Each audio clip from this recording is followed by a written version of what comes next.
No war in modern history escalated quite like the conflict that exploded across the Middle East on the morning of February 28, 2026, when American and Israeli forces launched a massive coordinated strike against Iran that killed Supreme Leader Ayatollah Ali Khamenei and dozens of senior Iranian officials in an operation President Trump called necessary to prevent Iran from obtaining nuclear weapons. Within hours, Iran retaliated with hundreds of missiles and drones targeting Israel and American military bases across the Gulf, spreading the conflict to multiple countries, while Iranians took to streets both celebrating and mourning the Ayatollah's death as the region descended into the most dangerous escalation since the Gulf War in 1991. The war that began Saturday morning continues as of today, March 4, 2026, with no clear end in sight and American leaders warning this could last weeks or months. February 28, 2026, Saturday morning at 9:45 Iranian time, explosions rocked Tehran as American Tomahawk cruise missiles and Israeli fighter jets struck targets across Iran's capital. Witnesses reported massive plumes of black smoke rising over the city as bombs fell on government buildings, military installations, and the compound in Tehran's Pasteur Street district, where Ayatollah Ali Khamenei resided. Israeli F-35 stealth fighters dropped 30 bombs on Khamenei's residence in broad daylight, a brazen attack that pulverized the building and killed Iran's supreme leader along with his daughter, son-in-law, grandchild, and daughter-in-law, according to Iranian state media. By evening, Israeli and American officials confirmed what surveillance and intelligence suggested. Khamenei, who had ruled Iran for 36 years with absolute authority, was dead. The killing of Khamenei represented the culmination of escalating tensions that had been building since October 7, 2023, when Hamas launched a surprise attack on Israel from Gaza, killing 1,195 people and taking 251 hostages. Israel's response, a devastating military campaign in Gaza that has killed more than 72,000 Palestinians over 2 years and been described by many scholars as genocide, drew Iran deeper into confrontation as Tehran supported Hamas, Hezbollah in Lebanon, and other proxy forces fighting Israel. The conflict expanded through 2024 and 2025 as Israel struck Iranian positions in Syria, assassinated Iranian officials, and engaged in a 12-day war with Iran in June 2025 that ended in temporary ceasefire but solved nothing. Understanding the current war requires examining the chain of events that brought the United States, Israel, and Iran to this explosive moment. The October 7, 2023, Hamas attack on Israel shocked a nation that believed its intelligence services and military defenses made such assaults impossible, killing civilians at a music festival and in kibbutzim near the Gaza border, in scenes of brutality that traumatized Israelis and gave Prime Minister Benjamin Netanyahu justification for the massive military response he had long advocated. Israel's subsequent assault on Gaza, conducted with American weapons and diplomatic support, destroyed much of the territory, displaced virtually all of Gaza's 2.2 million residents, and created a humanitarian catastrophe that international organizations described as deliberate starvation being used as weapon of war. Throughout the Gaza war, Iran provided support to Hamas, while its Lebanese proxy Hezbollah fired rockets at northern Israel in solidarity with Palestinians, escalating tensions along Israel's northern border. Israel responded with airstrikes on Hezbollah positions in Lebanon and assassinations of Iranian officials in Syria, where Iran maintained military advisors supporting the Assad government. Each attack produced retaliation. Each retaliation justified further escalation, creating a cycle that diplomats struggled to contain. In April 2024, Israel assassinated senior Iranian commanders in Syria, prompting Iran to launch hundreds of drones and missiles directly at Israel in the first such attack, most of which were intercepted by Israeli and American air defenses. Israel retaliated with strikes on Iranian air defense systems. The pattern repeated through 2024 and into 2025, with increasing intensity and decreasing restraint as both sides calculated that demonstrating strength deterred further attack, while showing weakness invited aggression. The June 2025 12-day war marked a major escalation when Israel launched a sustained air campaign against Iranian nuclear facilities and military installations after intelligence suggested Iran had made progress toward weapons-grade uranium enrichment. American forces did not participate directly, but provided intelligence and diplomatic cover as Israel struck targets across Iran for 12 days before agreeing to a ceasefire brokered by European nations. That war damaged Iranian nuclear facilities and killed dozens of IRGC commanders, but left the Iranian regime in power and determined to rebuild capabilities and exact revenge. Through late 2025 and early 2026, tensions continued rising as Iran rebuilt its nuclear program, supported proxy forces attacking American bases in Iraq and Syria, and provided increasingly sophisticated weapons to Houthi rebels in Yemen, who attacked commercial shipping in the Red Sea. Trump, who took office in January 2025, promising to confront Iran with maximum pressure, demanded Tehran abandon nuclear weapons development and end support for terrorism. When negotiations failed, he authorized what became Operation Epic Fury. The operation that killed Khamenei was planned for weeks, but accelerated when intelligence indicated that Khamenei and multiple senior Iranian officials would be meeting at his Tehran compound Saturday morning, creating what military planners called a target of opportunity too valuable to miss. The strike required coordination between American and Israeli forces, with American ships launching Tomahawk cruise missiles from the Persian Gulf and Red Sea, while Israeli F-35 stealth fighters penetrated Iranian airspace undetected by radar. The operation, codenamed Epic Fury by the Pentagon and Roaring Lion by Israel, targeted not just Khamenei, but Iran's entire command structure in an attempt to decapitate the regime. Strikes hit Tehran, Isfahan, Qom, Karaj, and Kermanshah, targeting IRGC headquarters, intelligence facilities, missile production sites, nuclear installations at Natanz, and military bases. Satellite imagery later showed extensive damage to the Natanz nuclear enrichment facility, where Iran had been producing uranium, with entrance structures destroyed and underground facilities likely damaged. American officials claimed the strikes set Iran's nuclear program back years, though experts cautioned that dispersed facilities and buried centrifuges meant the program could rebuild. The death toll from the initial strikes exceeded 555, according to the Iranian Red Crescent, including more than 100 children killed when a bomb struck a primary school in Minab in southern Iran, though American officials disputed Iranian casualty figures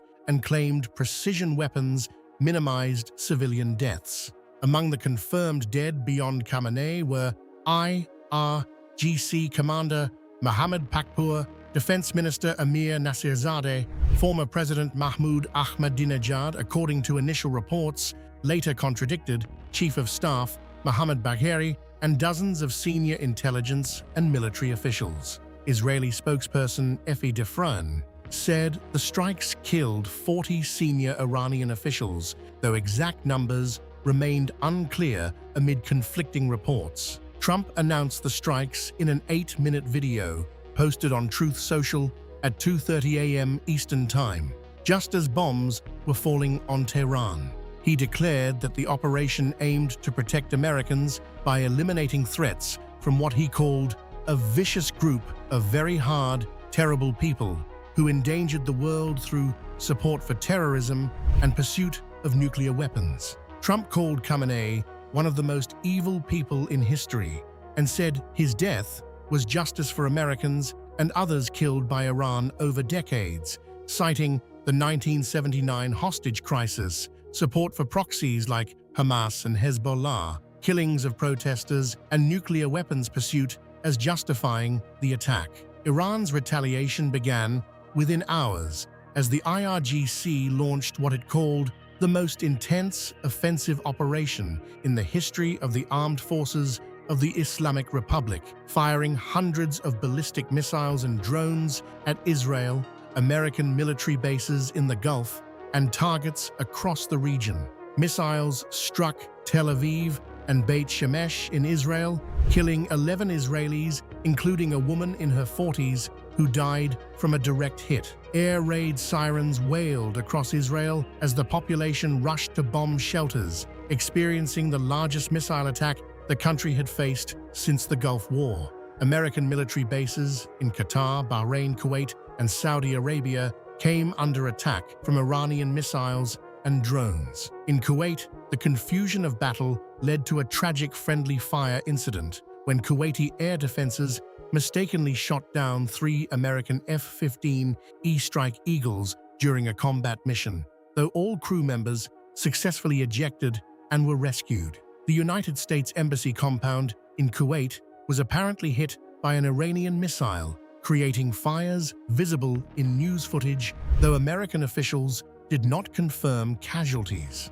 Lebanon's Hezbollah, which had largely observed a ceasefire since November 2024, resumed firing rockets at northern Israel in solidarity with Iran, opening a second front that threatened to draw Israeli forces into another Lebanon campaign. Syria, where Iranian advisors operated, saw increased Israeli strikes on military positions. The war that began as American and Israeli strikes on Iran had expanded into a regional conflict involving multiple countries and proxy forces. Jordan reported shooting down 49 drones and ballistic missiles threatening its territory as Iran's attacks spread beyond primary targets. American and allied air defense systems worked at capacity to intercept incoming threats, with Patriot missile batteries engaging ballistic missiles and fighter jets shooting down drones. The scale of the Iranian response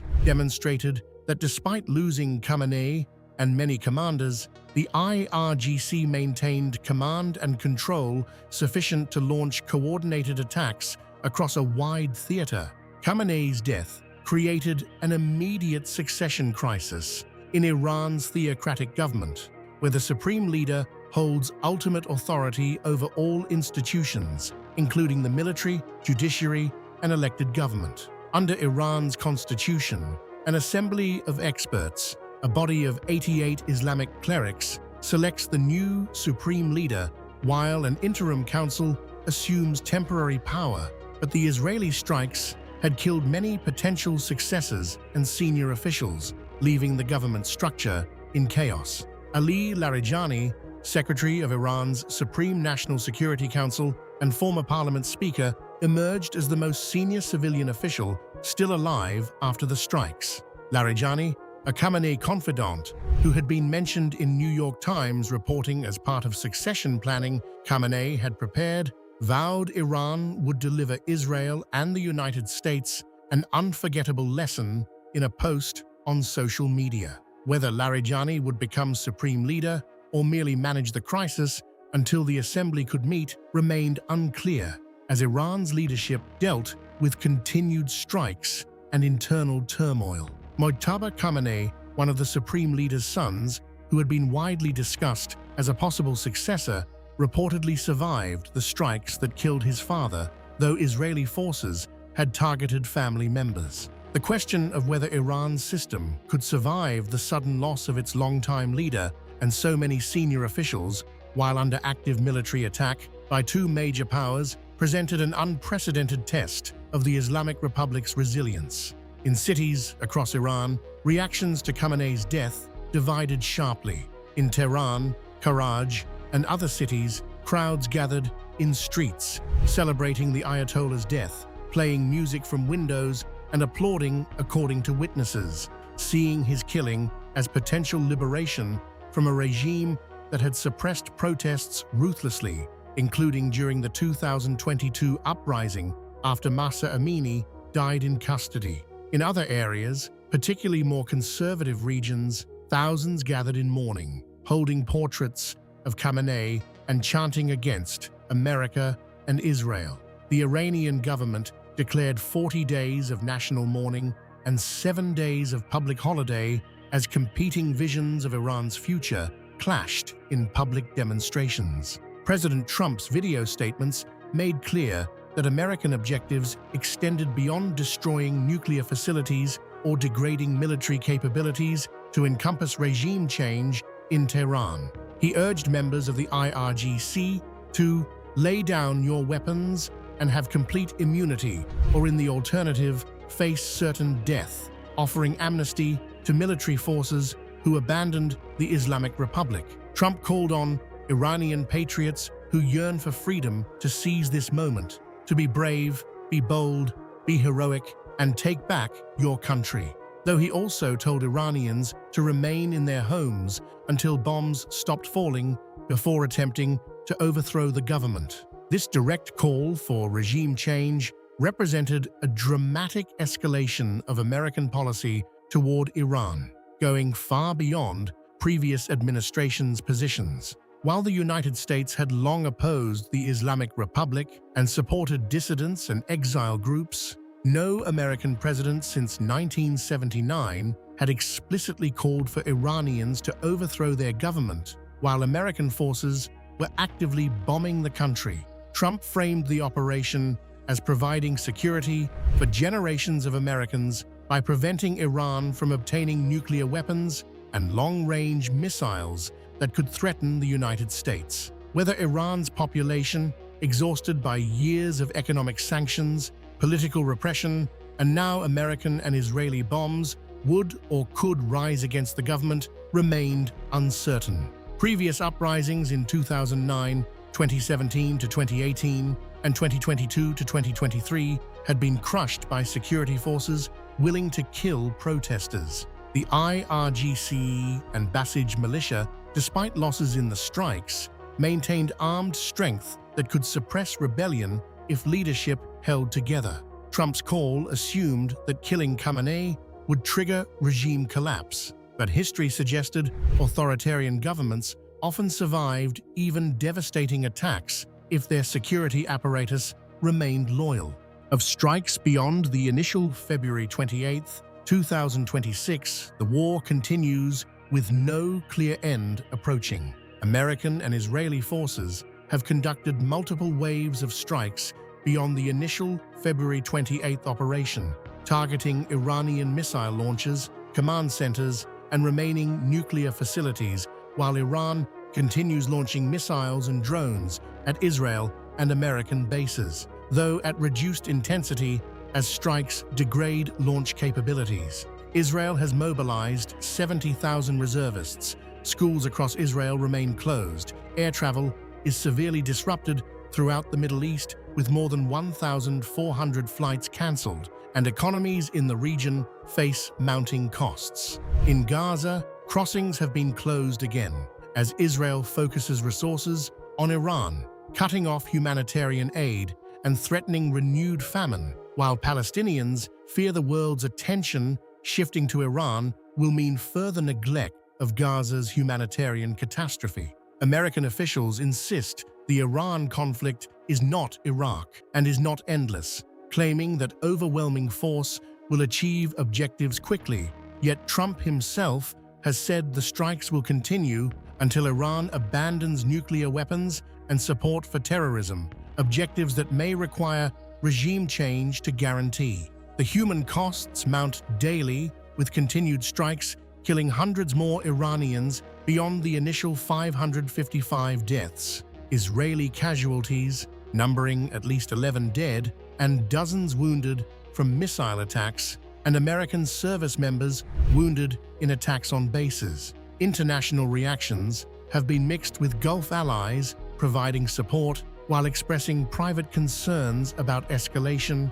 European allies declining to join what some call illegal war, and the United Nations Security Council remaining deadlocked as permanent members support opposing sides. The trajectory of this war depends on uncertain variables as fighting continues. Can Iran's government survive the loss of Khamenei and reorganize under new leadership, or will the strikes produce the internal collapse Trump predicts? Will the Iranian population rise against the Islamic Republic, or will nationalist anger at foreign attack unite Iranians behind even a weakened regime? Can Israel and the United States maintain the intensity of operations while managing escalating costs, or will the war become a grinding stalemate? Neither side can win. Most critically, will Iran's nuclear program be permanently eliminated or merely delayed?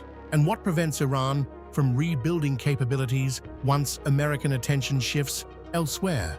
The strikes damaged facilities at Natanz, but nuclear knowledge cannot be bombed away. And without a political settlement, giving Iran's government incentive to abandon nuclear weapons, military action may provide only temporary prevention of capabilities that can be rebuilt. The broader regional implications extend beyond immediate combatants, as Hezbollah's re-entry raises the possibility of another Israeli ground operation in Lebanon. Syria faces renewed strikes, and Iraq struggles to maintain neutrality while Iranian-backed militias operate from its territory. The entire Middle East faces economic disruption as oil prices spike and shipping lanes face threats from attacks. For the United States, the war represents a major commitment of military resources at a time when attention is also focused on supporting Ukraine and maintaining readiness for potential conflict with China.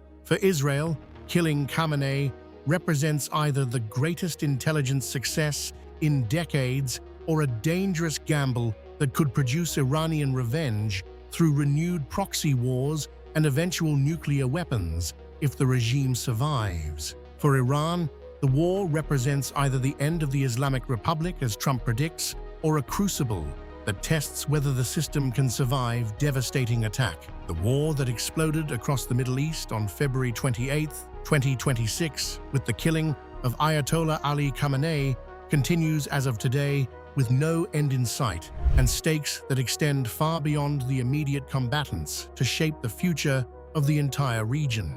Whether Operation Epic Fury will be remembered as the operation that prevented nuclear war by eliminating a dangerous regime, or as the spark that ignited wider conflict, producing consequences far worse than the threats it aimed to prevent, remains to be determined by events still unfolding.